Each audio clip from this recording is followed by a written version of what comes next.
all of you.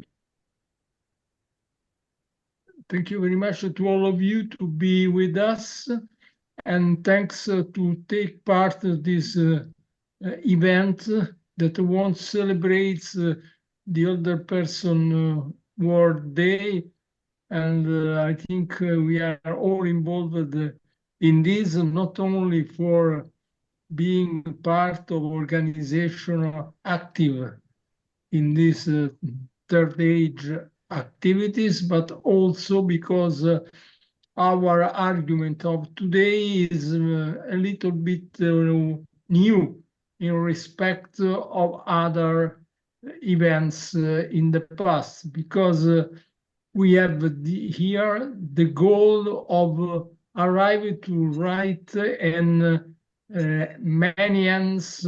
endless book about the experience overall the world of emeriti, retired, and scientists and old scientists activities. So if you agree, I recall you that we have, apart my little, very short presentation, we have 5 speakers that are Caroline Lenavec from Calgary, Philip Sloan from Notre Dame, Michael Ginsberg from Worcester, Joseph Grieser from Maribor, and Arthur Frank from Beirut. So 5 speakers, 3 from United States and Canada, and 2 from Europe. The order by which I read you is just the order of their offer to be speaker, so without no prevalence of any kind of order.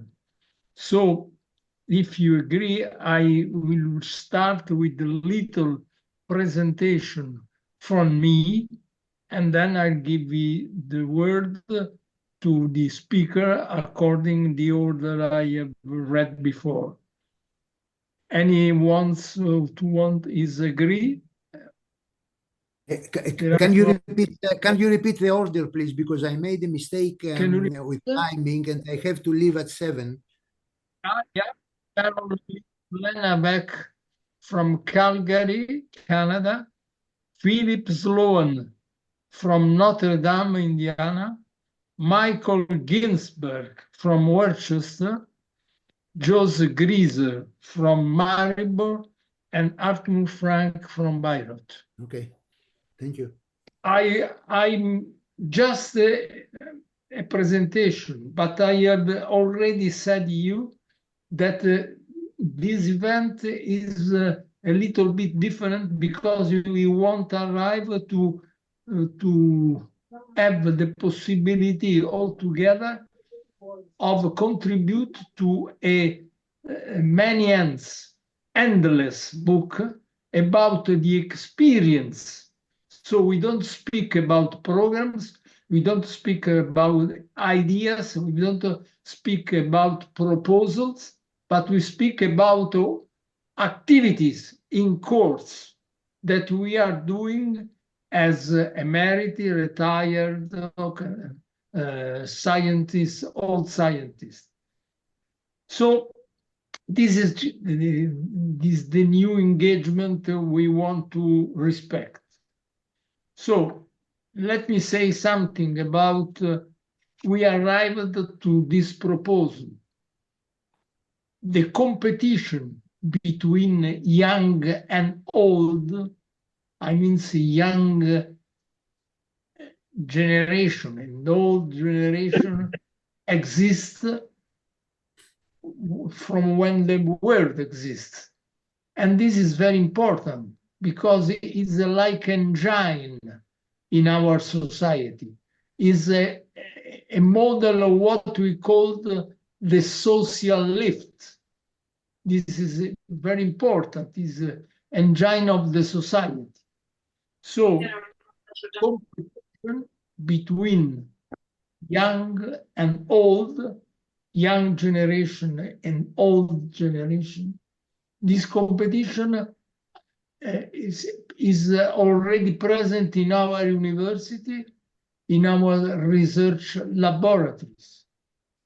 And it occurs especially when professors and researchers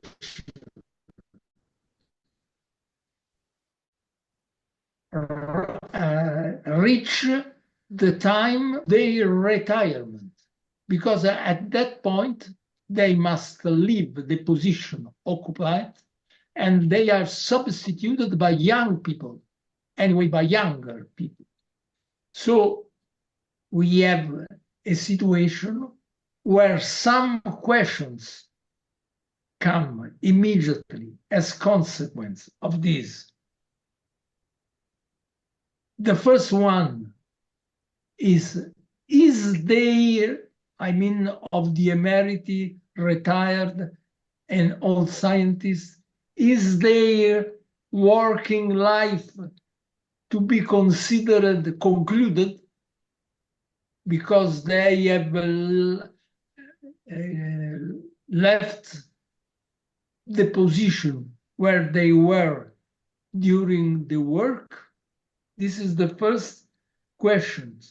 And the response that we can say, otherwise we don't believe in what we are doing. And the answer cannot be that one, then one.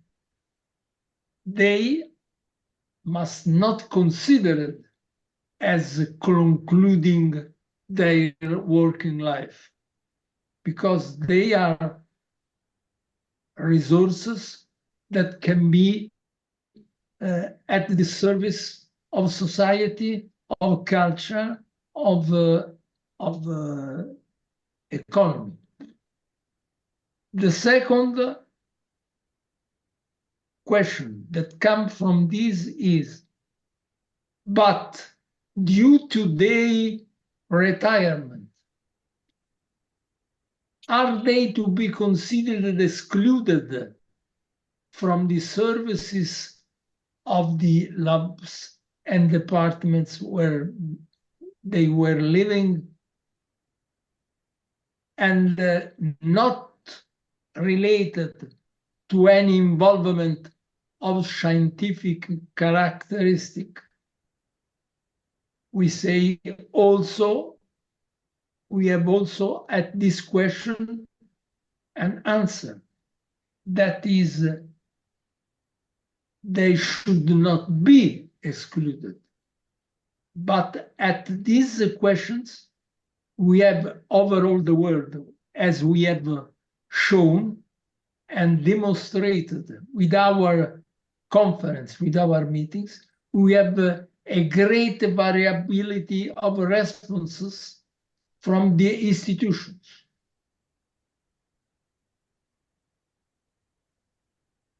The third question is, in the case institution wants to recognize to you the ability to work again in team with the department, with colleagues, what do we have to do in order that we can deserve this attention? And we arrive at the point of today. What do we have to do?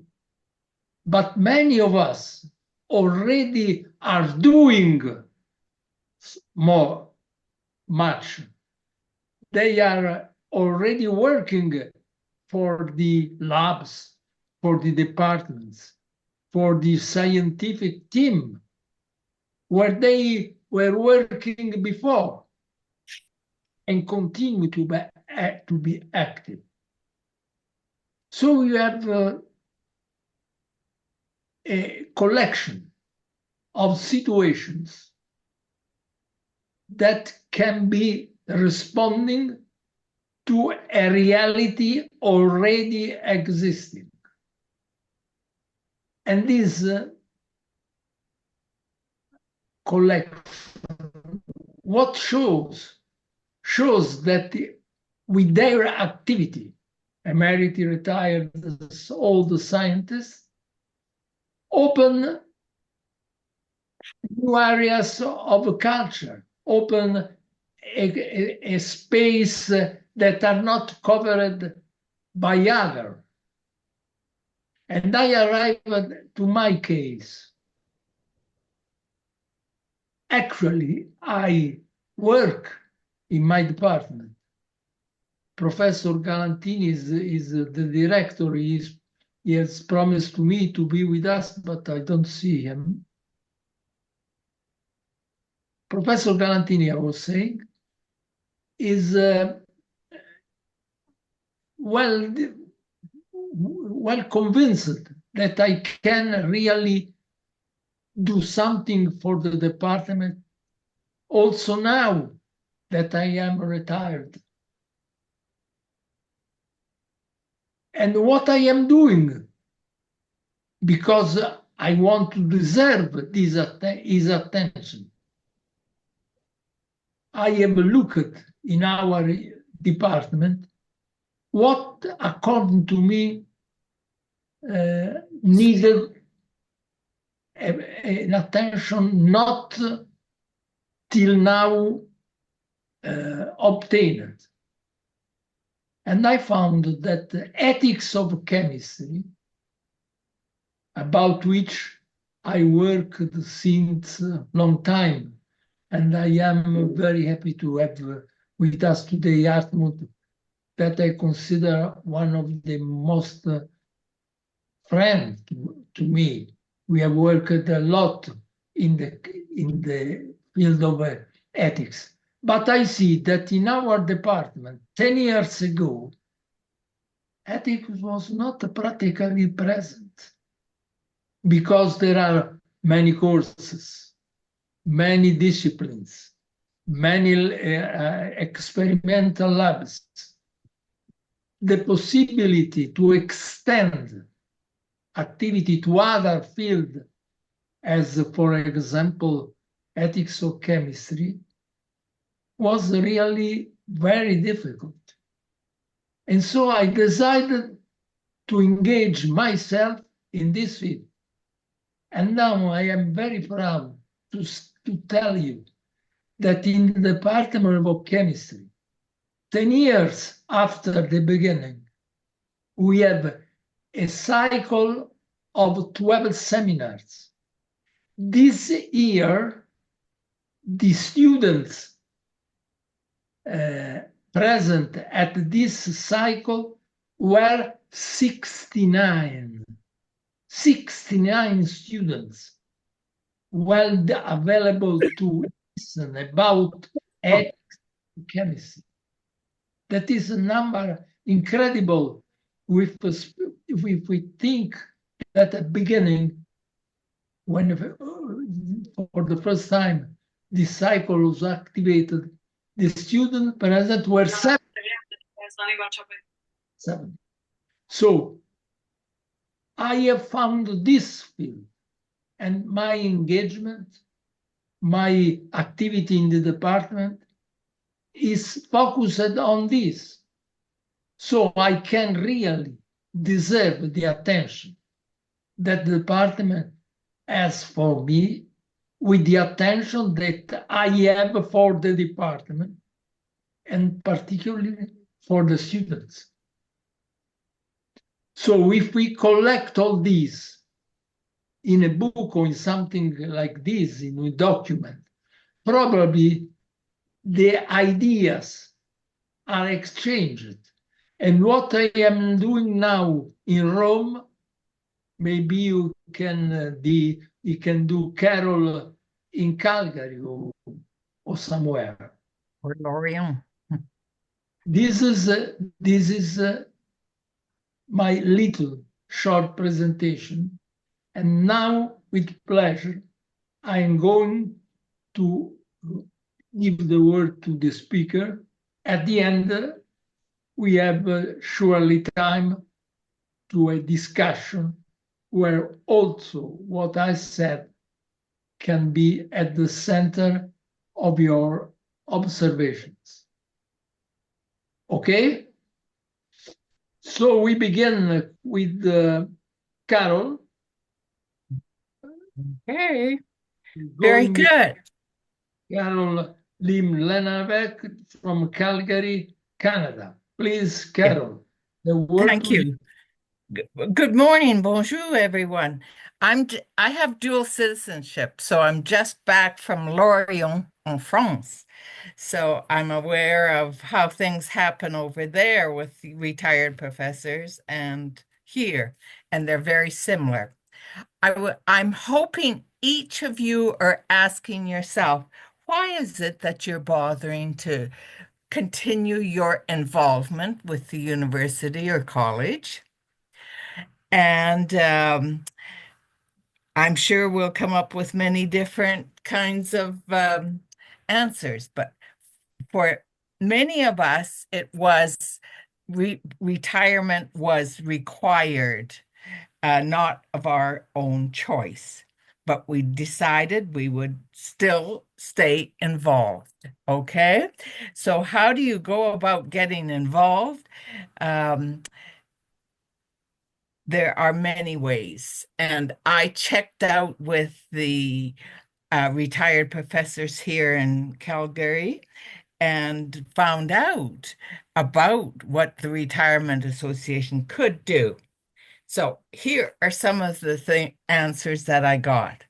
Their involvement, this intergenerational teaching learning, the undergraduate and graduate students, it's not only mentoring, but participating on their thesis committees, their research projects, assisting them with grant applications.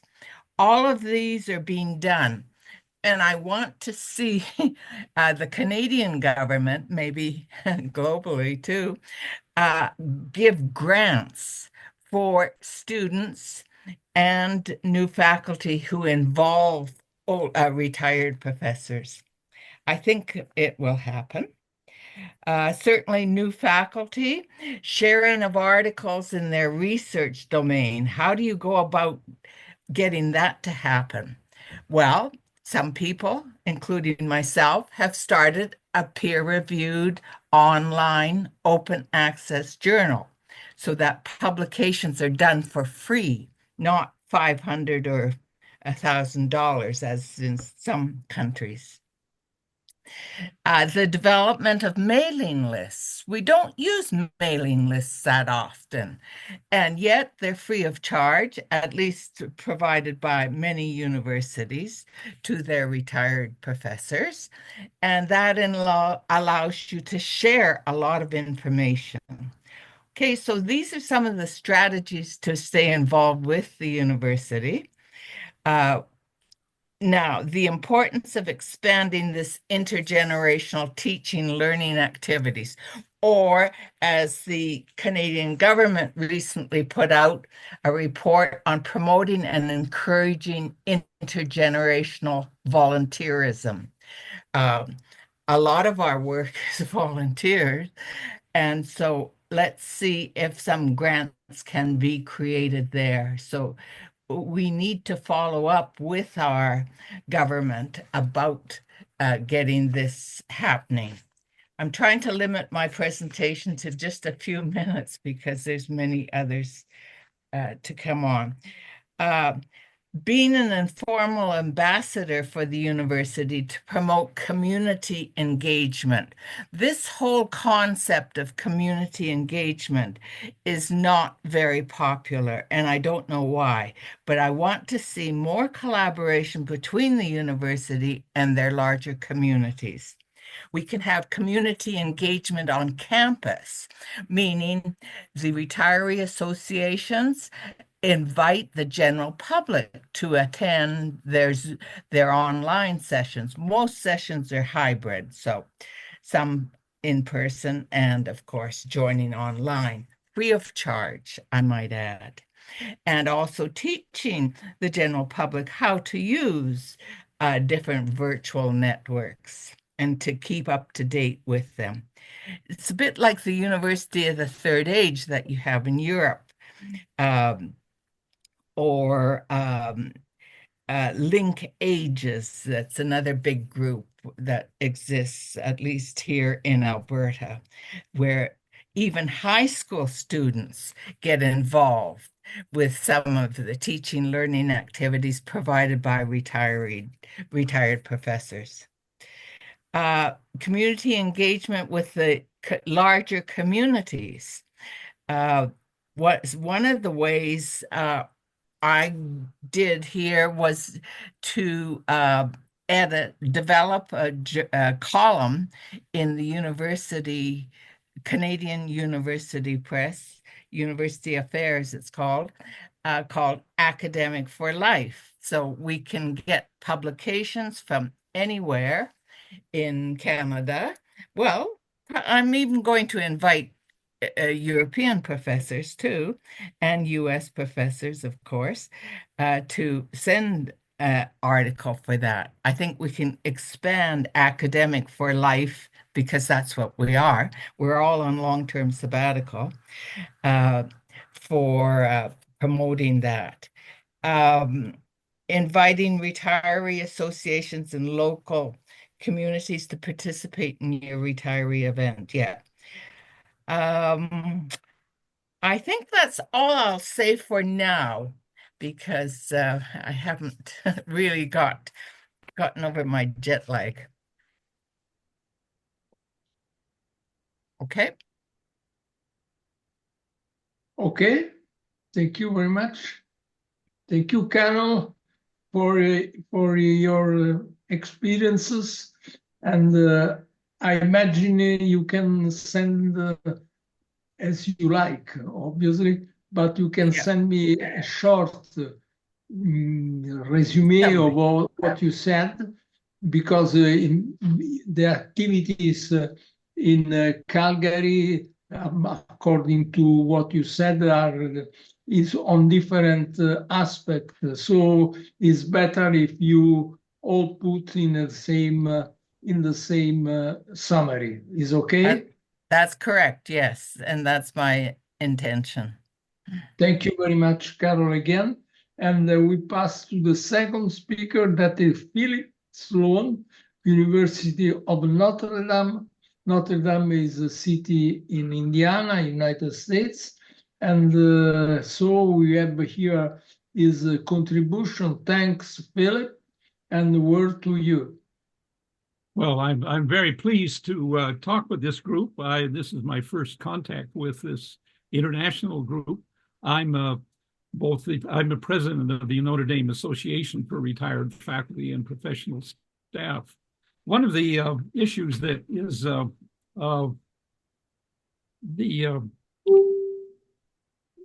a second here, yeah. One of the issues that I'm speaking from is the unique situation in the United States where we have no mandatory retirement from faculty.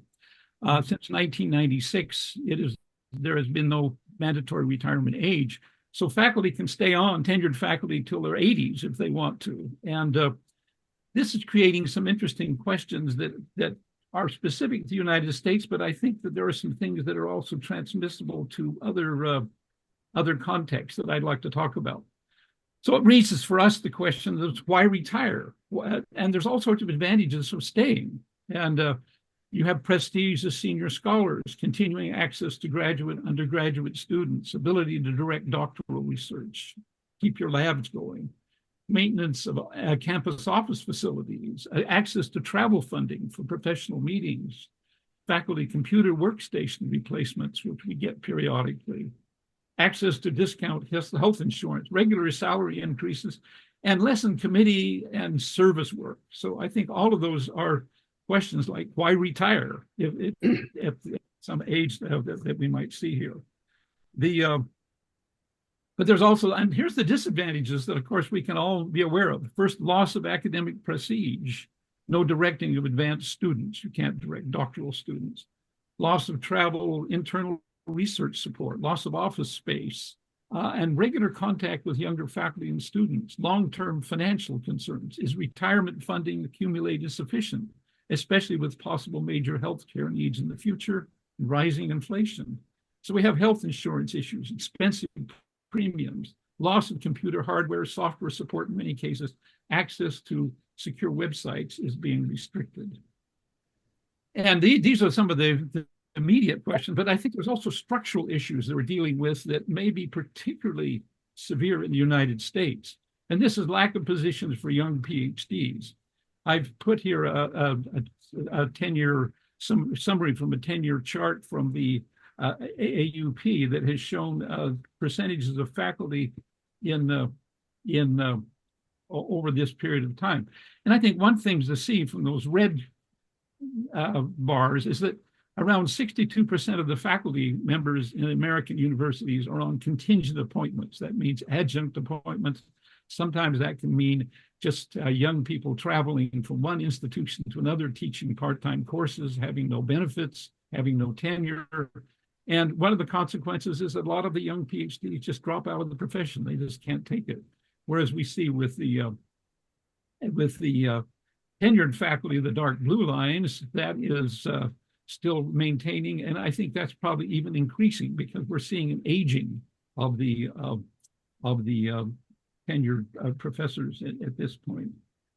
So that we have that's one of the issues that we need to. Oops. Yes.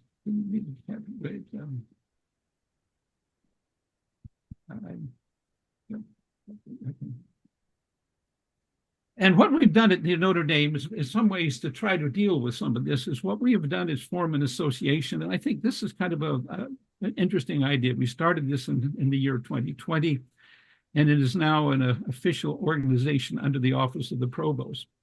We have here on the left-hand side of the page, we have our organization members, retiree benefits. We have a site here that we're going to populate with Emeriti computer access rules. How can people continue their computer access? Retiree news and things of this kind. And then we also have campus resources that they can access here, faculty senate minutes and so forth. So this is our association.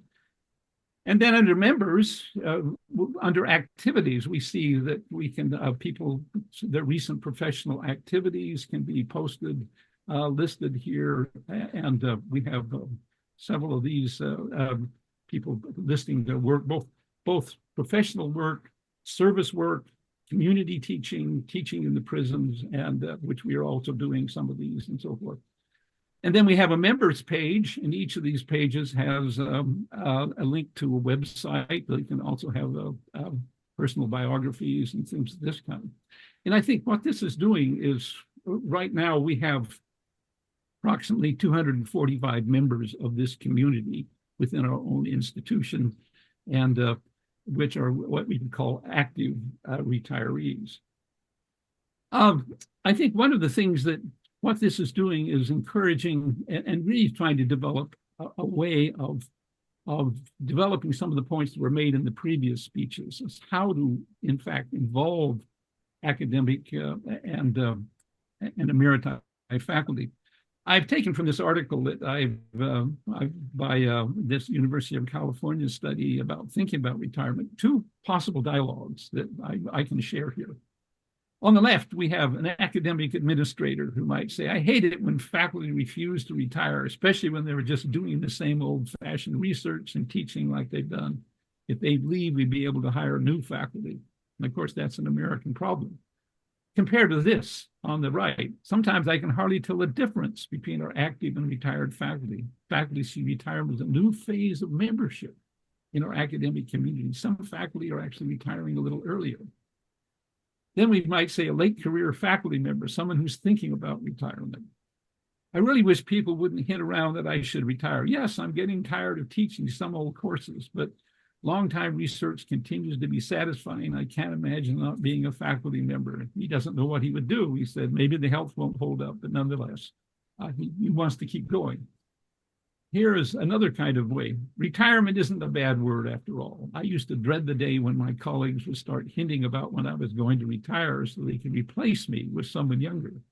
But instead, the university keeps supporting my success. It's clear that when I do retire, I'll be valued as an emerita and as long as I wish. So people will have retired can't stop talking about how great it is to continue their careers here on their own terms. And then here is just a dialogue we might have with someone who's already retired. I wish I'd known long ago how enjoyable a time this would turn out to be. I'm glad to be involved with departmental life. I don't want to be involved in departmental politics.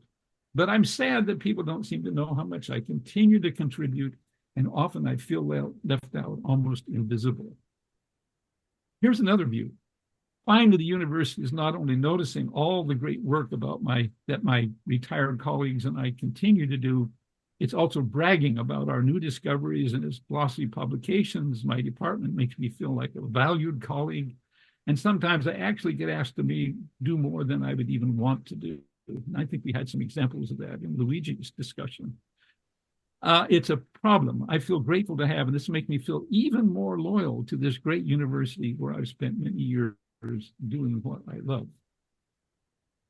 So a couple of summary points I can make here, and I think these are some points I would just like to leave us with. First of all, there's need for recognition of the special vocational nature of the academic profession and implications of this for the life of the emerita. Retiring from academia is not the same as retiring from an industry or corporation. It's a continuing process with which we want to keep involved. What I want to emphasize is the need to create positive incentives for timely retirement, travel funds, conference funds, grant funding, some ways of supporting this work that goes on beyond. Here's a point here, even special status or titles for emeriti to continue to teach courses, publish, obtain grants. The University of California, Berkeley appoints people to professors of the Emeriti College. It gives them a certain title that when they teach a course or are doing this, and I think something like that can be thought about. I think part of this is, of course, what we're doing here, development of networks to create collaborations, joint projects, sharing both within and without outside of institutions. And I think this point, recognition of the contributions of the emeriti to the vertical histories of our institution, inclusion in official university functions, that point that was talked about in our last talk about the intergenerational dialogue. I think that's the sort of thing that is really important for universities and administrators to see that importance. And finally, I'm just saying the need to open up space for young PhDs, ensuring a constant renewal of the academic profession.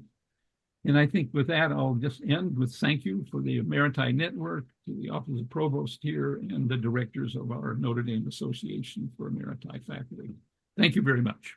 Thank you very much, Philip, for this interesting presentation about you have already focus on aspects that were not present in my presentation concerning the incentives, that I think is very important because incentives can be a suggestion to do something, so maybe in one direction or in the other.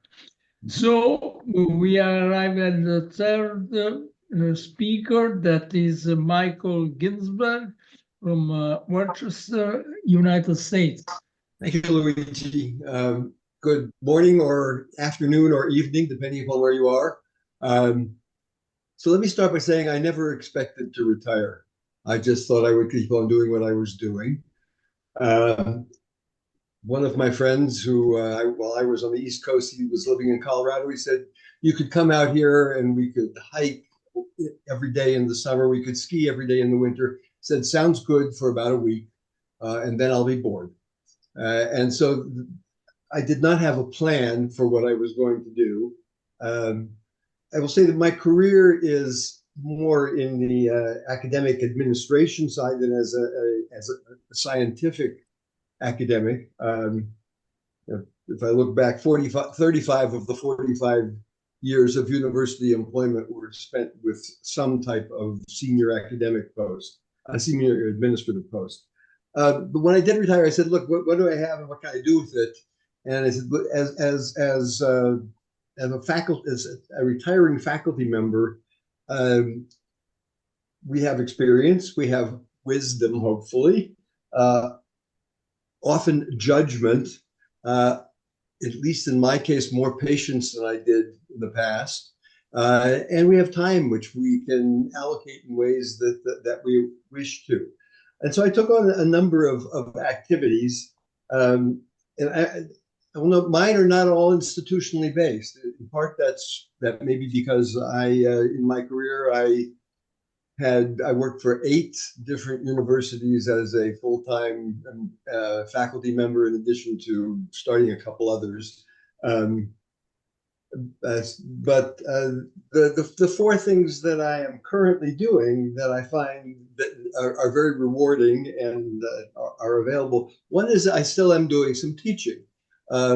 Worcester Polytechnic Institute has a program, an undergraduate program, which most of you probably don't know anything about. Nina, I don't know if you do because you're in the same state, but it's based not on courses, but more on projects.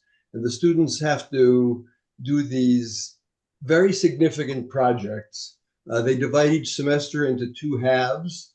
And in their junior year, typically, the students have to go for one of those 7.5 to 8 week terms and work on a project which has both scientific and a scientific and a social component. WPI has more than 50 project centers around the world.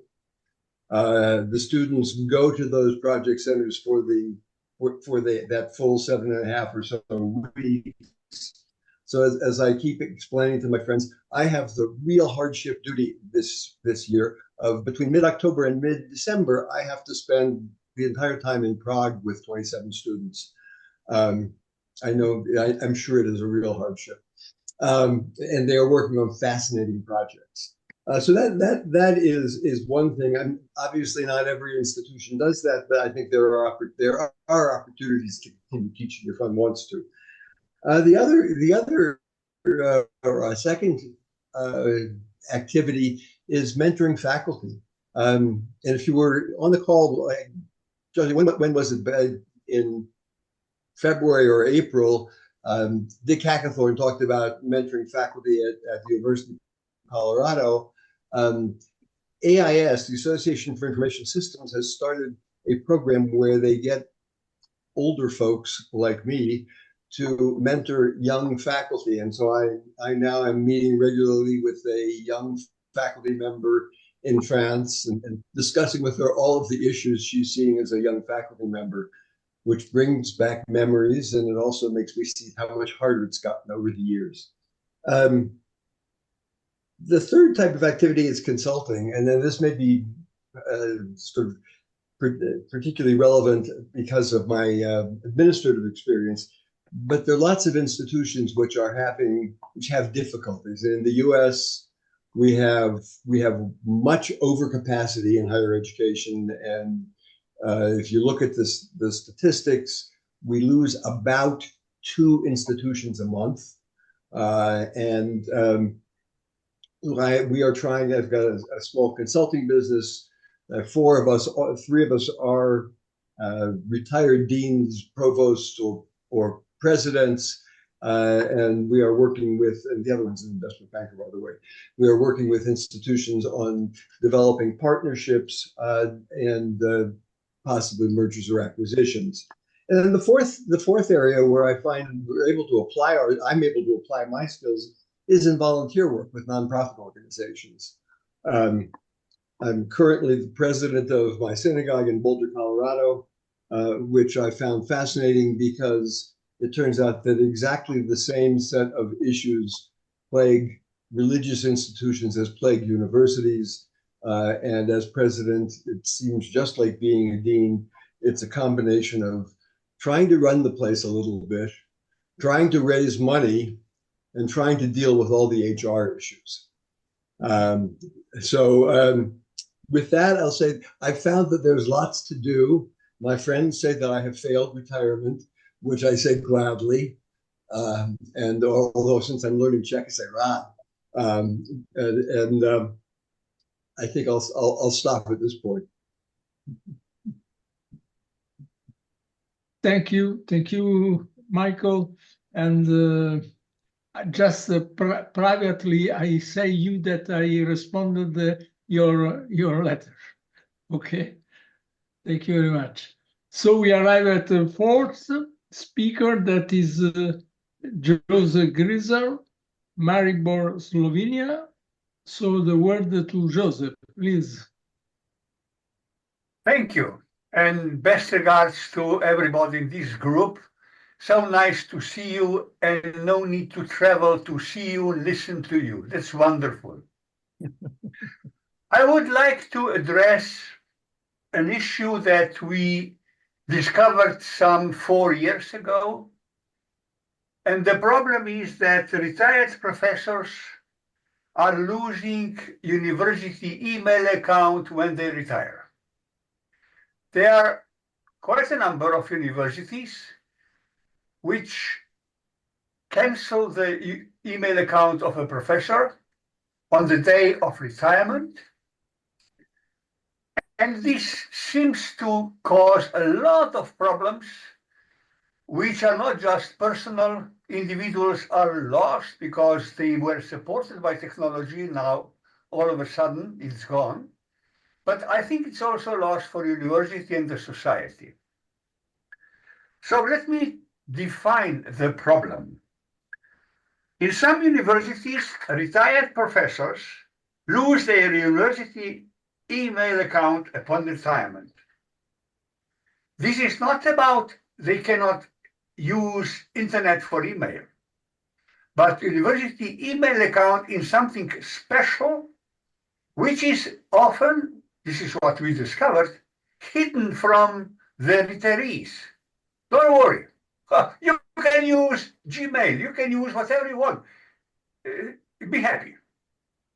Not so, because university email account is a key to university technology, library, database, and particularly what is important and often not known, technology support. All schools or colleges have a group of people to help students and professors. To the retirees, they are not allowed to help because they have retired. They're gone.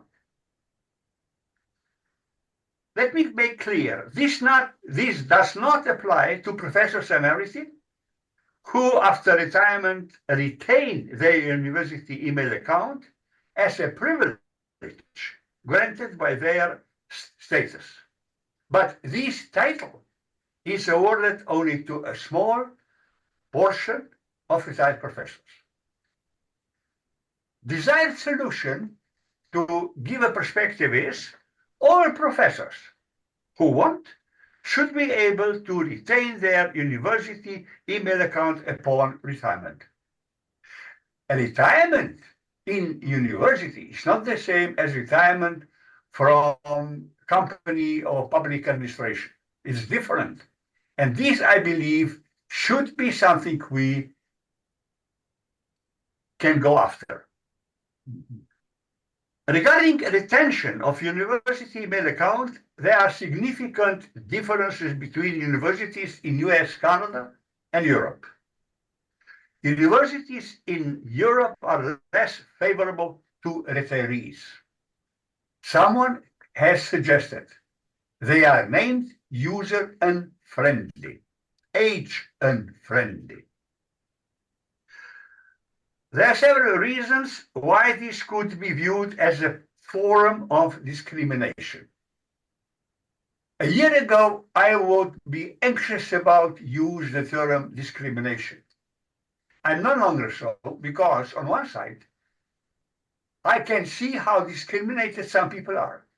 And on the other side, there are articles that are publishing about discrimination when people have to leave and go away without technology support.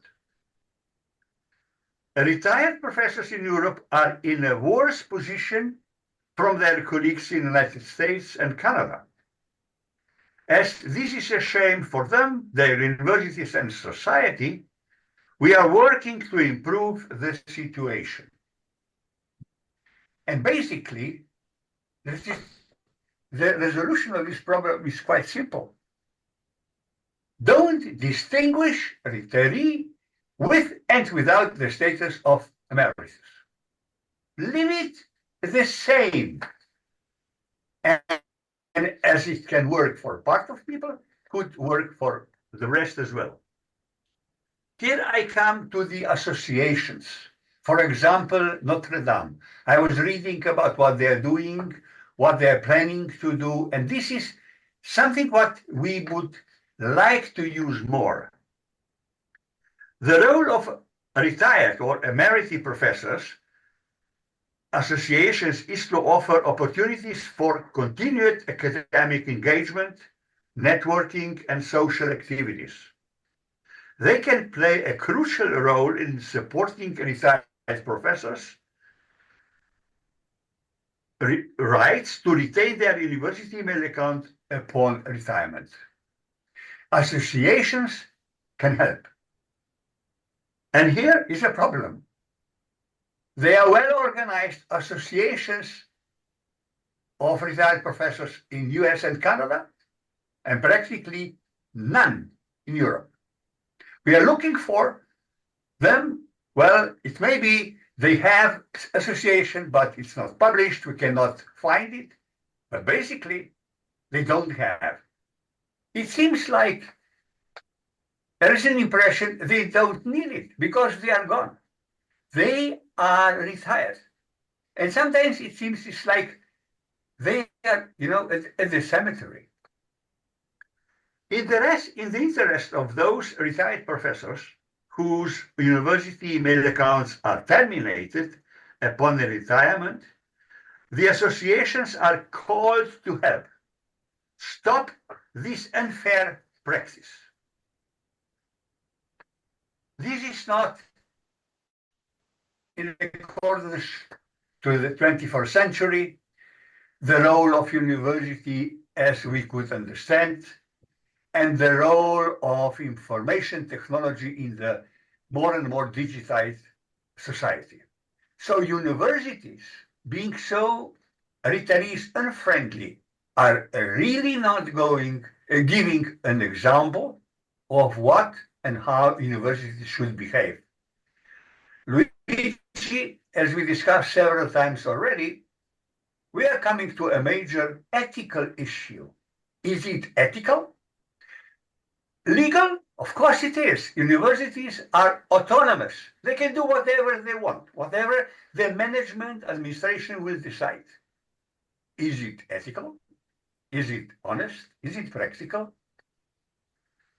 I would end with two questions and would appreciate your sharing the ideas and, as much as possible, practical support. How professors emeriti can help? This is important. We are not asking anything for ourselves. We do have technology as we used to have, no change. Our colleagues, without the status of emeriti, they lose the account. And finally, Luigi, this is important to the meeting today. What can we suggest that people who can help, who can have a vision and the power to help would do so? Thank you. Thanks, Joseph. We will be back to you surely during the discussion at the end. And now the word to Hartmut. Please, Hartmut. Beirut, Germany. Luigi, I'm sorry an interruption. You forgot. Yes, you forgot to mention Professor Markatos because he has also a speech about gender discrimination. Very well. After Hartmut will yes, give I will call him to come back because he thought he will not speak. Okay. It's a pleasure. Yes, thank you. So, Hartmut.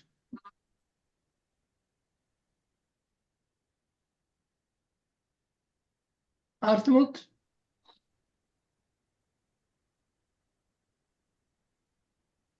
So we have a little change. Microphone. Hartmut? We don't hear you. Yeah. Can you hear me now? Yeah, you can hear me. Yes. Okay. How to share my screen?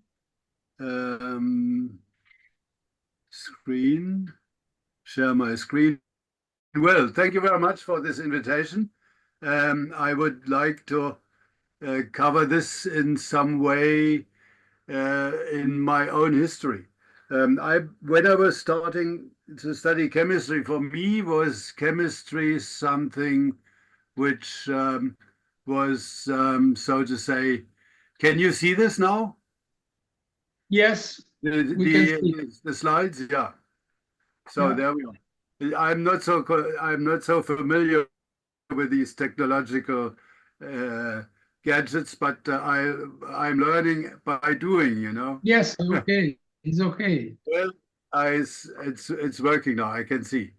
We at that time I thought chemists do something beneficial for the rest of the world to become better and more brilliant, but somehow one can find since that time when I started studying until now, the world has not really become better, just almost to the opposite. And then I started asking myself, what is the problem? Maybe we must become also involved in addition to what our standard scientific education is. We also must become involved more in these issues which are concerned with what I call the fairness in the society, because that's an important issue, as one can see nowadays. I mean, fairness, according to Rawls, is predominantly a matter of ethics, what he wrote in his theory of justice. And I think this is something which is truly nowadays a matter of great concern. So when I started later on, when I became a professor, chair in environmental chemistry and ecotoxicology, especially concerning the debate about climate change and so on, and the criticism of the young people in particular, that we are not doing enough, led me to the conclusion that maybe we have to concentrate more, besides of the technological fixes.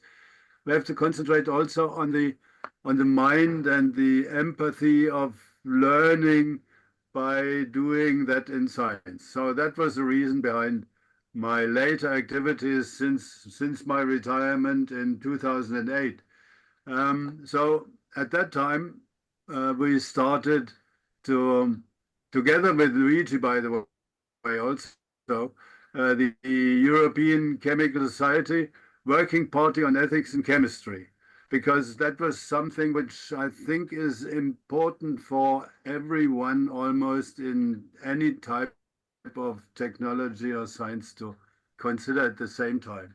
Because there is an old sociologist, Max Horkheimer, he might be known to some of you. In his critical theory of society, he says, science as a component of the, I can read it to you, intellectual ability of the researcher enables the modern industrial system. Science appears as one of the many elements of societal wealth which do not fulfill their goals. By this, its own qualitative and quantitative development is threatened. And that was something which even I found later in different form by Albert Einstein, who sometimes said the primary function of arts and science is to raise and keep the cosmic sentiment, the spirit alive in those who are conceptive to it. Science without religion, which means backbinding, not the standard religion as we know it as a structure of churches and administrations, but religio means in Latin backbinding is lame. Religio without science is blind. And so therefore we must somehow also return to at least teach, but how, this is the question, some kind of spiritualism to our students.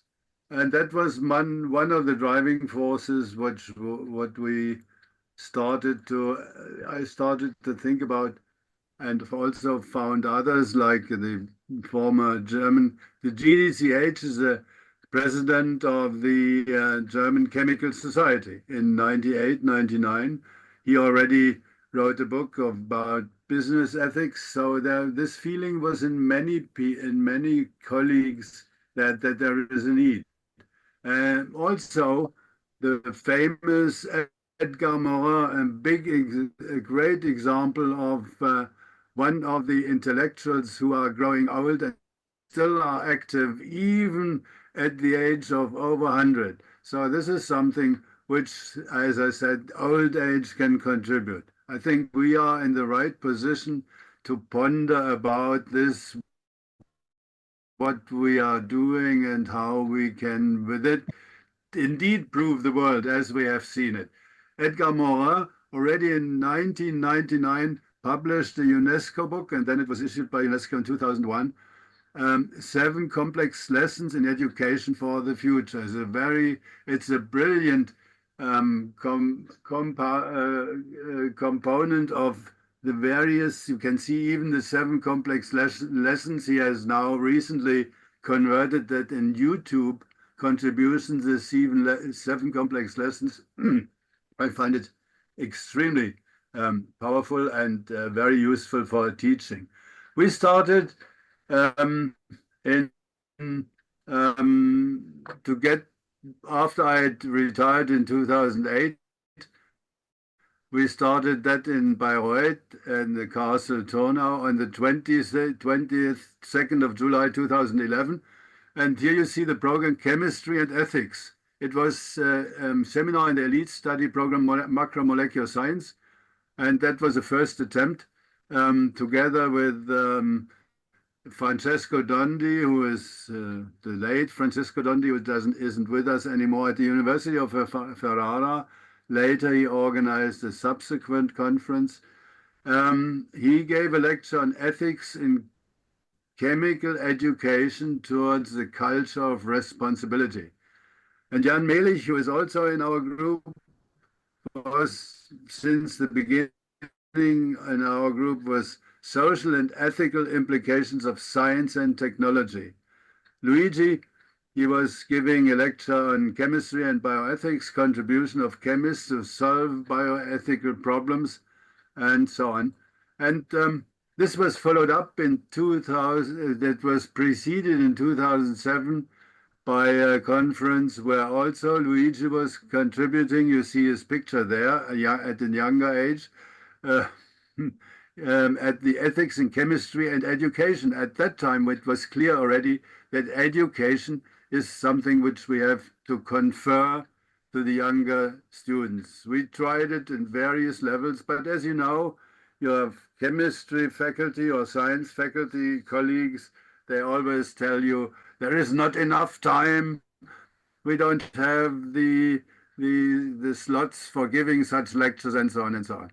But this is something which is certainly quite clearly understood by many grown up and let's say advanced chemists like the famous Richard Ernst, Nobel laureate at the Swiss Federal Institute for an NMR spectroscopy in 1991.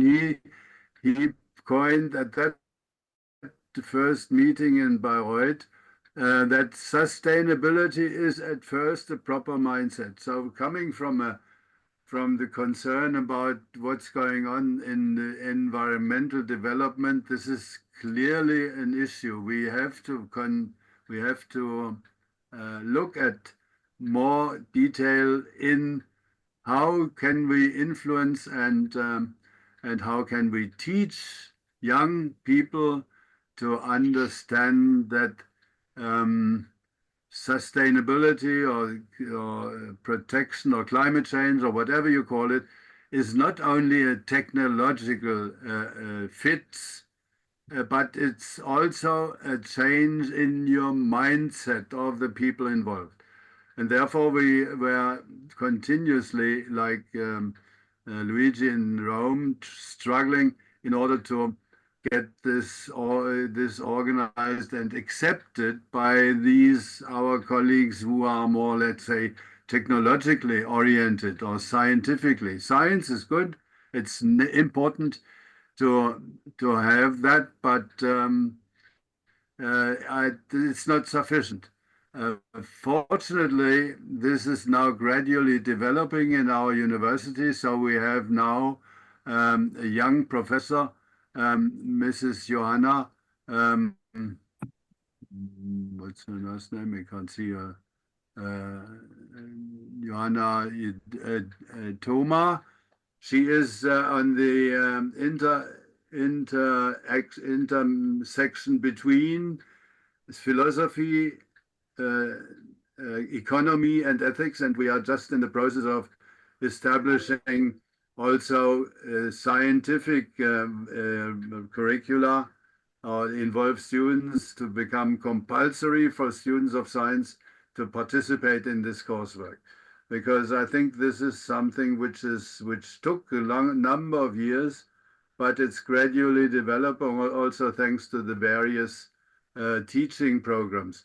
Thomas Nagel, also one of these advanced old age, so to say, colleagues, he wrote a book which says titled Mind and Cosmos, Why the Materialist Neo-Darwinian Conception of Nature is Almost Certainly False. A very interesting book, which he contributed just a few years ago.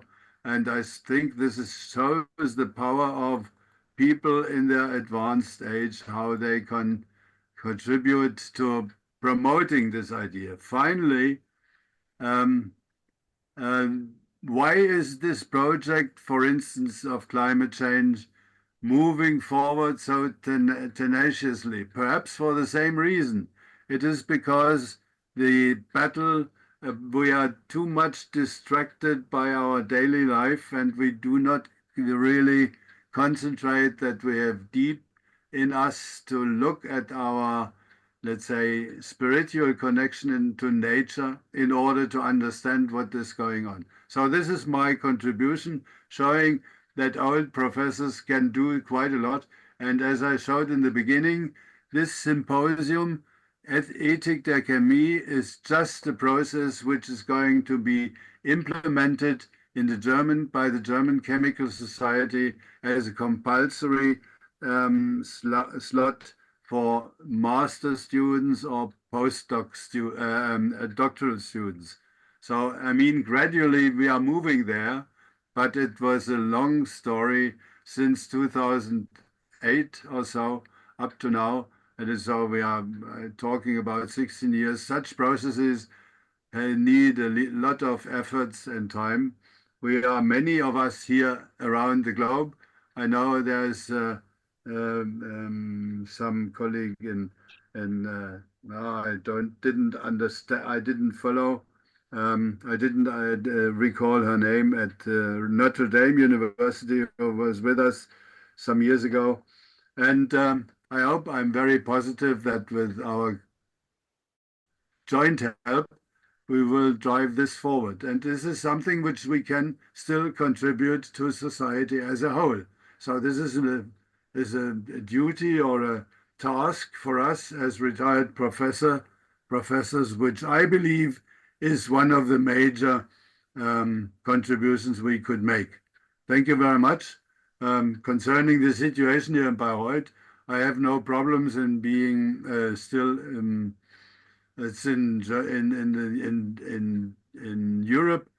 Every state has its own, or every country has its own solutions. Here in Germany, it's quite favorable. I'm still connected to the internal network of the university, according to what Professor colleague Richard said. Here we are in a bed. I even have a small office. I mean, naturally, I had to give my laboratories with all the equipment and big instruments, because the young people need to work experimentally, and so do not complain about this. But it's important that we contribute in this, that we continue in this direction. Well, that is all I wanted to give you an idea. Maybe we can, let's say, later on in future meetings like this, develop further on this subject, because I think it's something which is for our ages appropriate to go into this more philosophical teaching what is available. Thank you very much for your attention. Thank you, Hartmut. Very long history. Yes, you said it's really so. And I thank you and Not easy. Jose, because both have focused about a character that was in the past about the problems of emeriti and retired never appeared. That is ethical aspects. That means not a problem of management, not a problem of a political of young, but an ethical aspect that is related to the fact that professor emeriti and retired and all the scientists are people working in university at projects where they give their contribution of intellectual mind, and so to put them in the condition of not more contribute to what they have contributed to start is not ethical. This is a point, I think, very strong, not generally focused so well in the past. So we pass to the last presentation that is by Nikos Markatos. Please, Nikos, word to you. And sorry for having not named you at the beginning, but I have you as a participant, but not a speaker. Luigi, Nikos called me that he left. He has had problems with internet connections, and therefore he left. He's not here. Do you want to speak you in Sinus? No, I don't know his presentation. Okay. So thank you to the speakers. Let me focus about 2 or 3 points that for me seem particularly interesting. One is the diffusion of knowledge. We are old people with experiences and long activity in the field of our disciplines, so very related to the updating of bibliography. So I think that we can help young to be updated about knowledge. That means that we can help to pass the important point of the open access. Open access is an instrument by which knowledge is shared. And if we share knowledge, we contribute in the best way to the increase and development of a society equilibrated and well respecting the differences. So able to pass this difference in order that the low become high, the less educated become more educated, so that the polarization is a word now very, very present in the literature. The polarization of society can be passed in the sense that the poles, the extreme poles, are reduced in favor of an higher, stronger equilibrium. So one is this contribution of our figures, emeriti, retired scientists, to the sharing of knowledge through journal of open access, or anyway through instruments able to let everybody to share result of research obtained in other parts of the world, and anyway not easily available for them. This is very important. The second point that I see interesting is that one of incentives.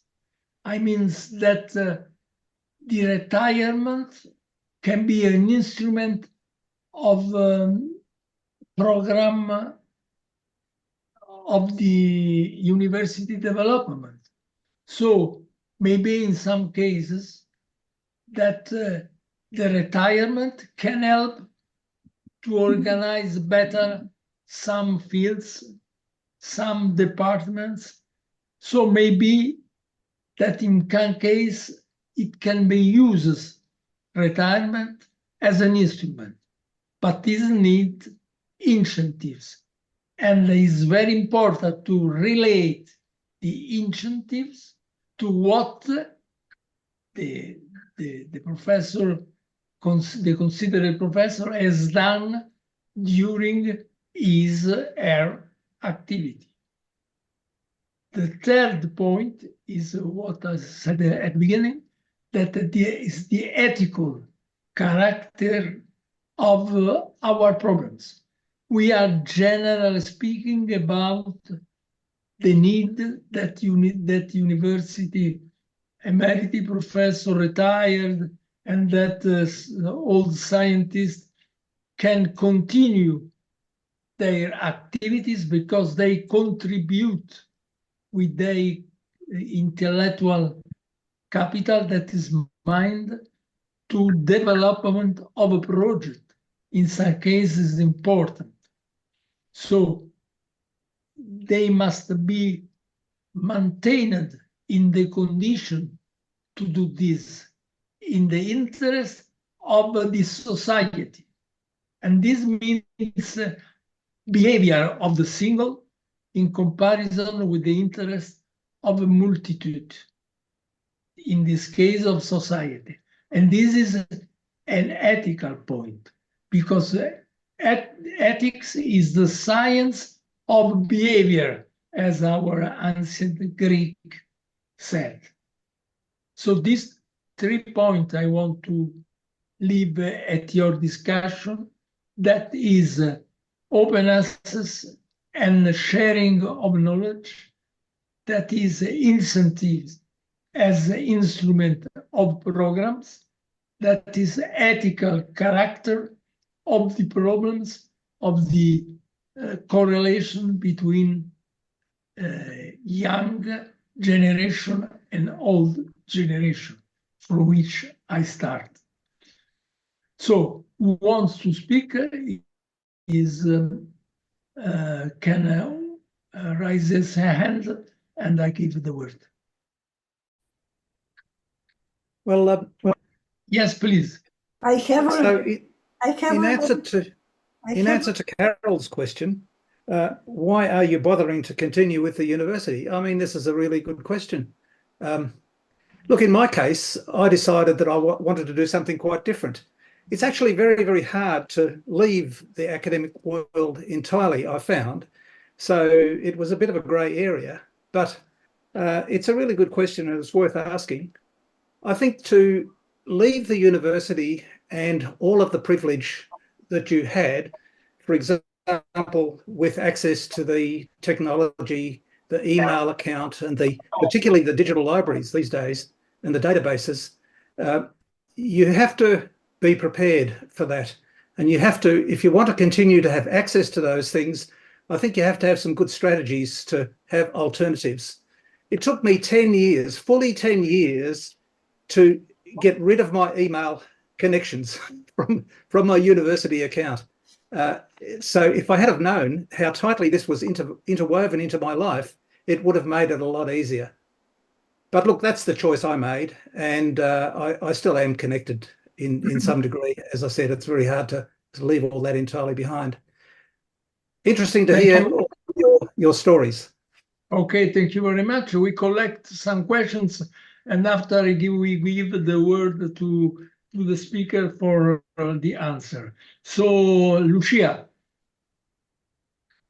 Thank you. I would like just give an announcement from the Association of Emeriti. You know, as Luigi, you know, we have the ethic committee, and related to the topic that is not presented by Nikos Markatos, as he has problems, I would like just give the announcement that we both, me and Nikos, will have a webinar on February. February the 11th is the International Day of Women and Girls in Science. So for that day, we will plan to have a webinar on equal opportunities in science and higher education with a special focus on retired researchers and professors. So I know that in Slovenia we have a lot of documents treating this topic. We have a resolution of National Program of Equal Opportunities. We have an Act on Equal Opportunities. We have a Commission for Equal Opportunities, but all of them are just treating and dealing with female and male researcher and professors up to 65. So after that age, you have no data. So we would like to launch a questionnaire in different cases, in different states, in different situations, what is happening with the equal opportunities after retirement. Usually, we have horrible data in Slovenia. In all history, in Slovenia, there were 3 rectors, female. One, was me, the first one, and a second colleague with me, and after 10 years, another one. And the same thing is for academies, for members of Academy of Science and Arts in Slovenia. And the same statement is in the case of full professors and researchers at the high level. But just to see that doctoral theses in Slovenia are in majority done by female students. So this case is a little, I think, a little apart, but anyhow, the Ethic Committee of Association of Emeriti of Europe will launch this topic in February. So invited, I will send you an invitation later, invited to work with us. Thank you. Thank you, Lucia, also for recalling us that the Ethics Committee of European Association of Professors Emeriti has already scheduled its program for the next 12 months. So we have on the 3rd of December, first workshop, first meeting about diversity and identity. And it will be chaired by me, by Michael Ginsberg. On February, we have the meeting chaired by Lucia, about which she spoke a few minutes ago. And finally, on November, December of next year, means 2025, we have a General Assembly of a European Association, Professor Emeriti, about the correlation, the connection between ethics, moral science, and philosophy. Because we have had within our committee a discussion about this, and it was decided to open to other members the discussion, and will be this will be managed on November, December, with the General Assembly that will be chaired by Michael Ginsberg.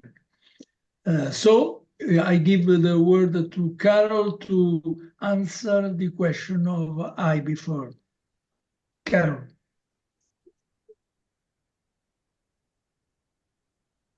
Carol?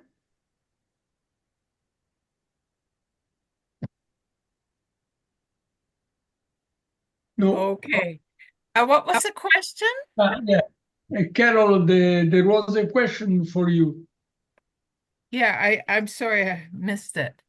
No, no problem. If you want to, we ask Tuhai to repeat. Myself? Yeah. I was responding. Yes, well, I was responding to Carol's question. Why are you bothering to continue with the uni?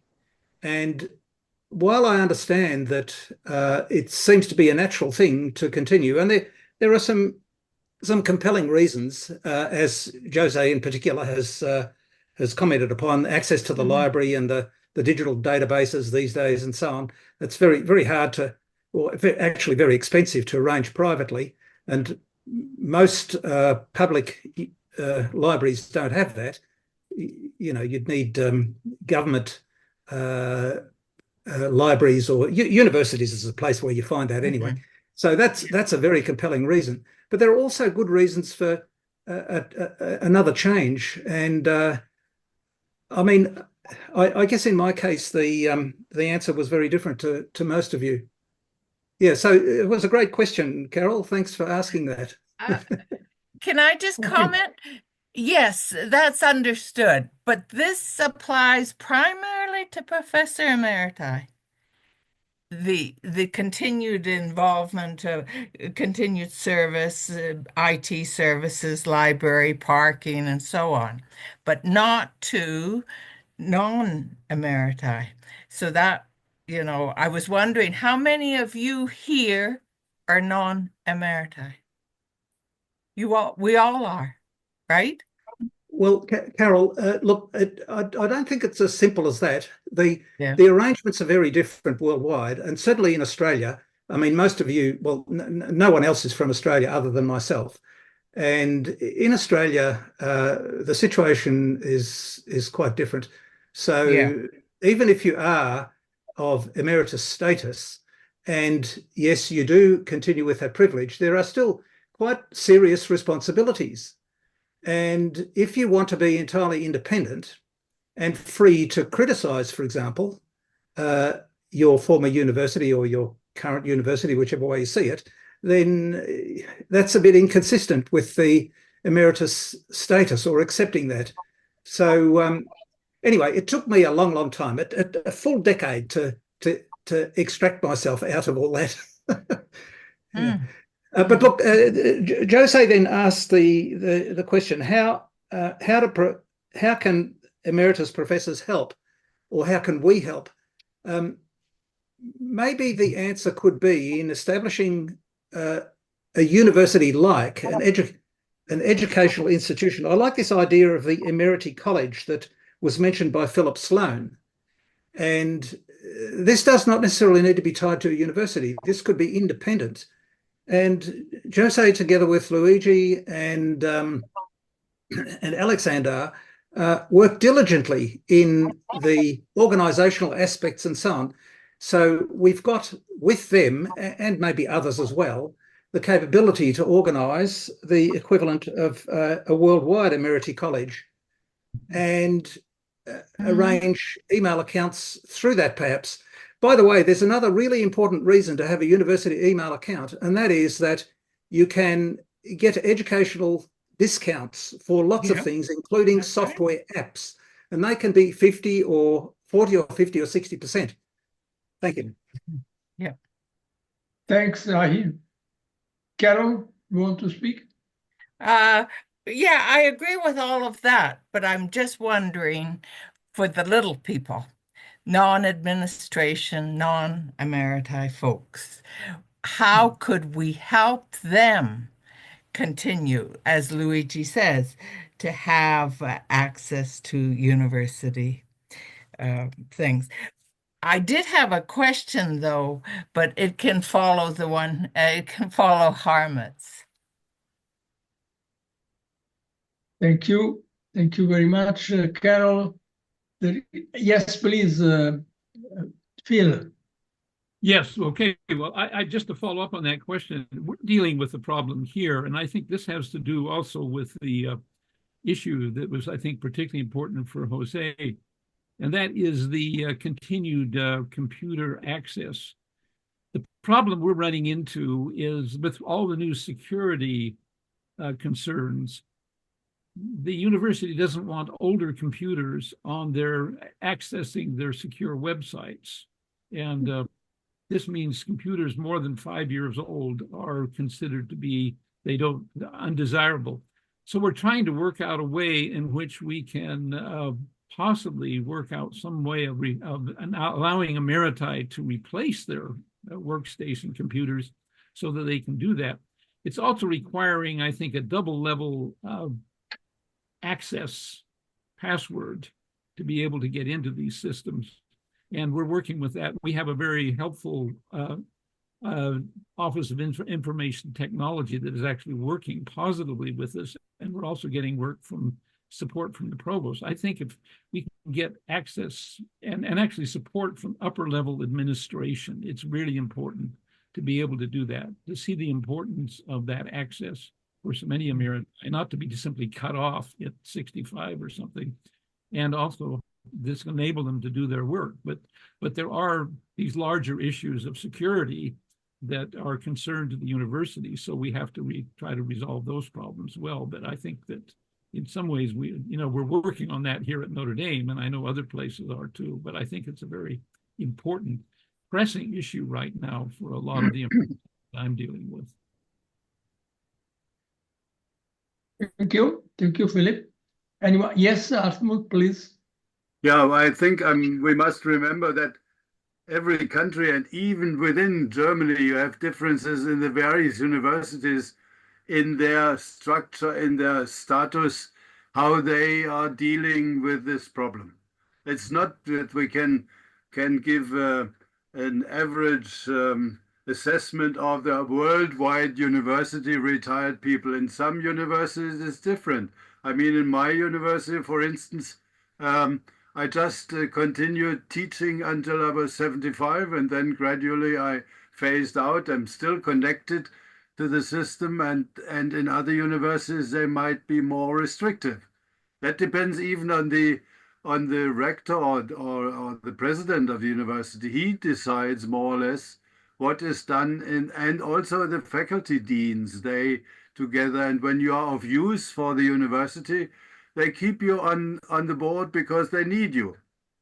And I think this is something that is the way one can only recommend. Make yourself useful to the university, and then you will be kept there. That's all. I mean, this is the easiest way to remain connected. I mean, that might not cover the whole problem. It's something, it's some of it. Just a comment. If a problem of organization and management, variability is accepted. If is an ethical aspect, variability is less accepted. Yeah, I agree, but I mean, you, president of university has to take the decision somewhere. He cannot keep even the latest, the technician there and people who are in between.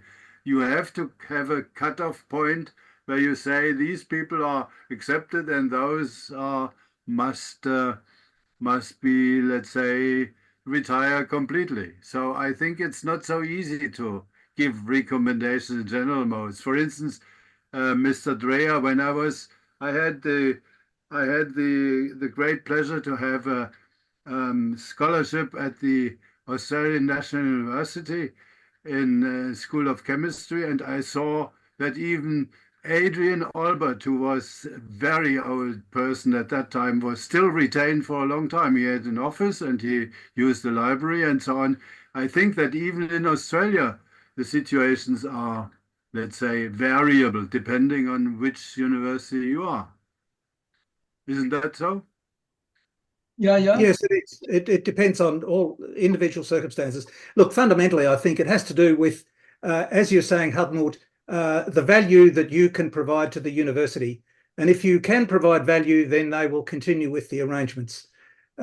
And part of the value is research in Australia, or in my case anyway, in Western Australia, research grant. If you've got research grant money, research grant money, then you're attractive.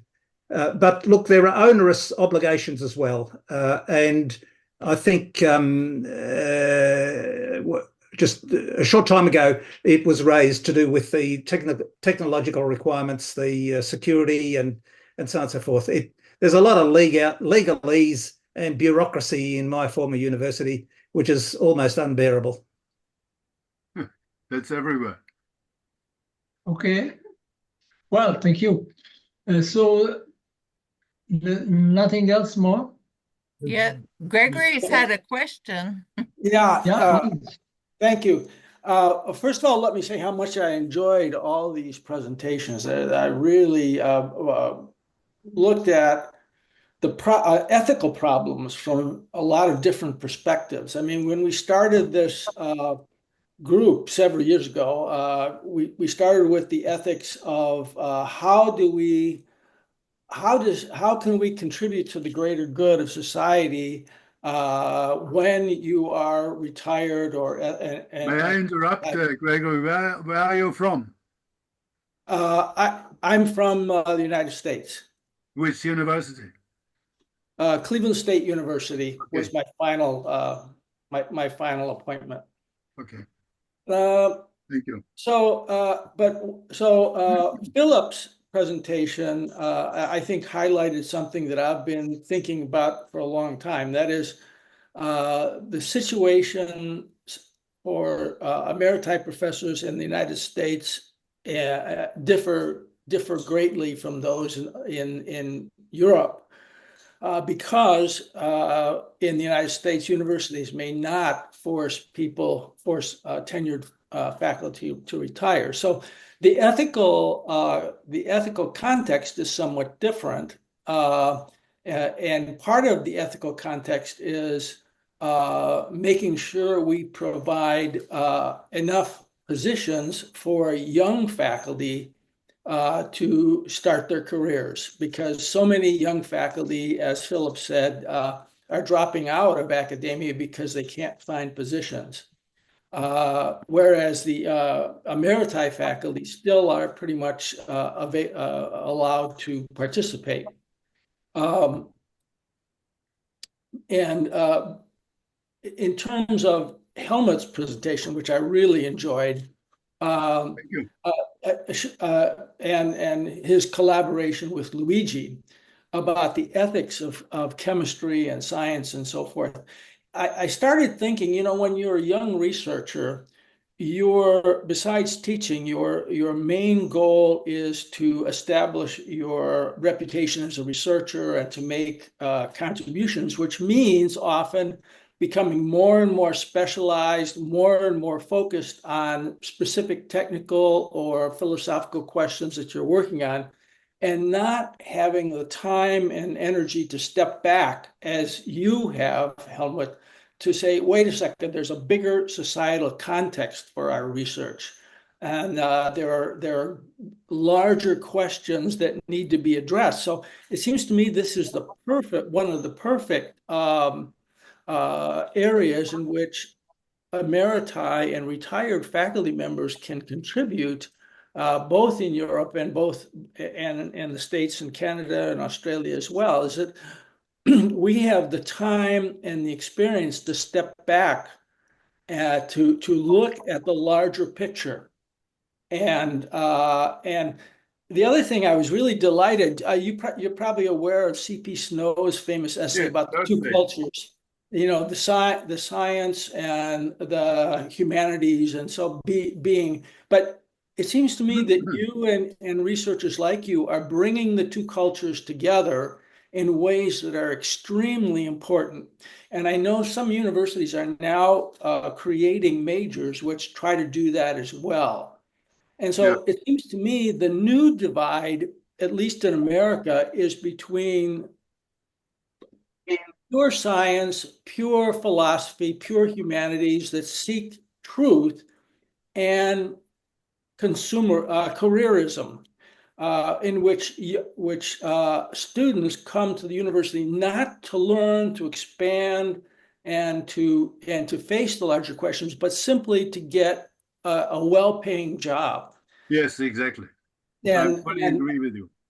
And there was just an article in the New York Times today where a young student was talking about her colleagues in the Ivy Leagues talking only about how to get a job on Wall Street or an investment firm or some high-paying jobs, and in America, there's even this sense where the politicians and legislatures are seeing university education simply as job training factories. And so this is one area where we Emeriti can push back hard that this is not, because our younger colleagues are trying to get their publications and their grants and everything, and they don't have time for those, but we do, and we can push back because I think it's a completely critical need for our societies today to reimagine and to rediscover what the real role of university is besides job preparation. And I really congratulate you on that, on your work there. I think it's so important. Thank you. Thank you. Thank you, Greg. Thank you very much. Any comments? Maria? Yes, please. Yes, Maria. Maria. You're muted. We can't hear you, Maria. Now, can you hear me? Yes. Yes, thank you. I have an announcement and a question to Dr. Philippe Sloan. The announcement is the following, that EAPE is the European Association of Professors Emeriti, celebrates also for the World Day of Older Persons, and we have a lot of events which will take place in several countries like Italy, Greece, Bosnia, Austria, and so on.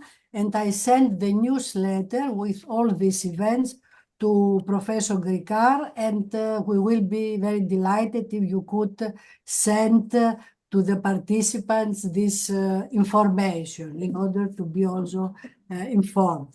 And also, if somebody of you would like to be a member of this EAPE, as corresponding member, because you are not a European, all of you, it is possible to do this. So, and we have about 200 members in our society. And the second and the question is about the office space of emeritus professors. If they supervise some experimental work like PhD thesis, master thesis, or they have experimental research projects, where is their office? In the near of the lab, or in a room where all the professors emeriti are gathered and they have only a telephone and a table and a chair?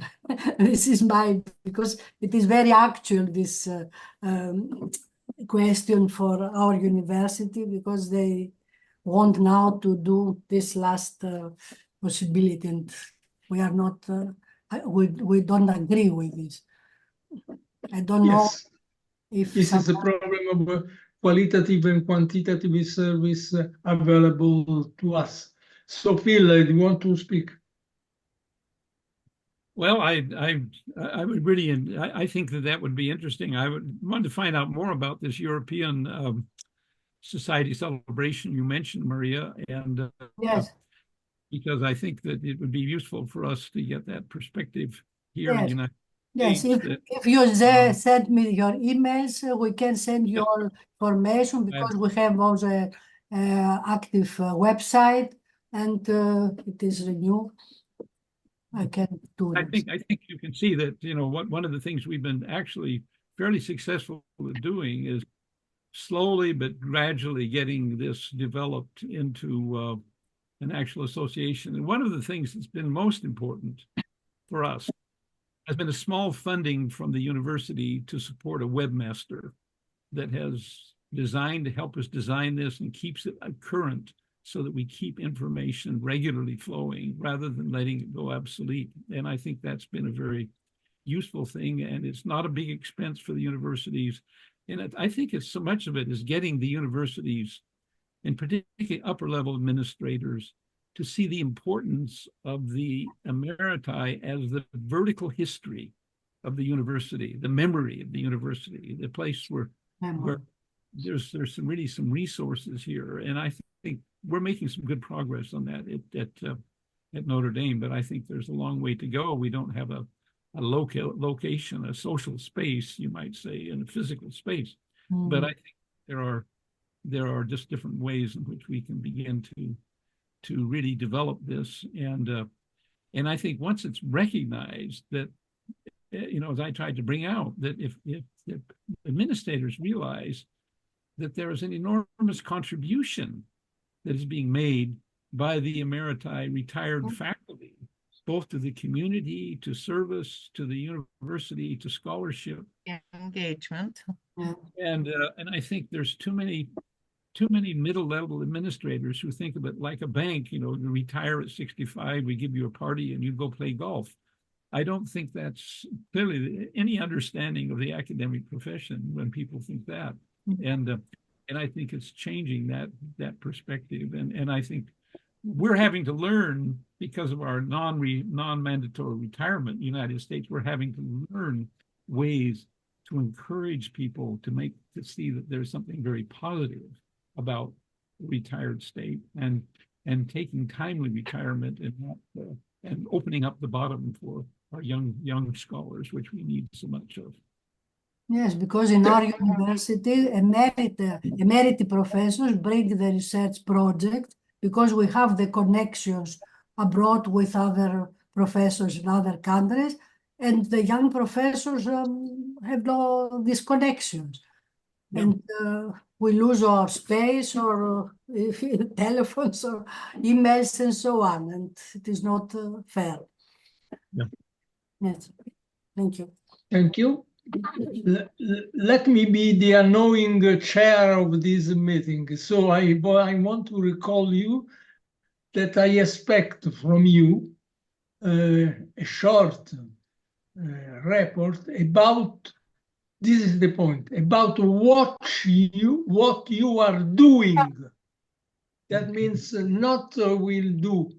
We are doing at the moment in your department as emeriti, retired, old, what you want. I will, just to be clear, I will speak about my role in the Department of Chemistry as responsible for the programs of ethics of chemistry. Each one of you, if he's working in her department, please let me have a short report about what you are doing, because you want to arrive to a document where the variability we have denounced is balanced by what we are doing really already now. So please let me have this with the time you want, but don't forget. Anyone want to speak more? No, I don't see hands. Could I ask one last question? Yes, please. I was wondering what role, if any, age-friendly universities, the global network, is playing with any of you. And if not, shouldn't we be pushing for retired professors to be involved in that? Have a subcommittee within age-friendly university. It is a global network. Thank you, Carol. Maybe not all of you know this. 2 years ago, with the Jose Grieser, we started a project for which all the associations of people working in the third age, I mean emeriti, retired, old, all the associations working with members of the third age were collected together in a network. So now each one of us is member of his association, but is also member of the network. And the network wants as the aim to give strength to the weak associations, because the association, some are strong. They are able to walk with their strength, but some are weak. So in order to give strength to weak, we created this network.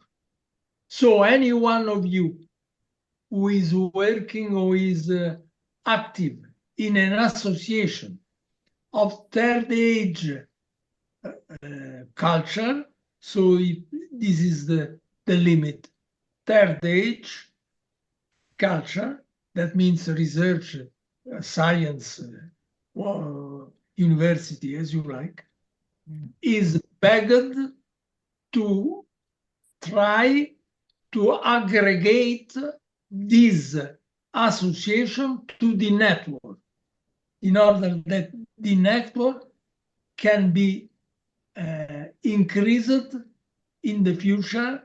And we have a program with Joseph that at the end of next year, we can have the double of members of the network that we have at the beginning. Mm-hmm. Okay, thanks. Okay, so there is no other request of word. I am Gino Nicolais, but I want just to thank you for this meeting, and the first time that I participate, and I'm very glad that I could be part of this group. Thank you. Thank you very much to you for being with us. So even at the last moment, I can see you because in the I'm still there. on the screen, I didn't. Okay, so thank you again to everybody. Please don't forget my recommendation and have a good life. Thank you. Thank you. Thank you. Bye-bye.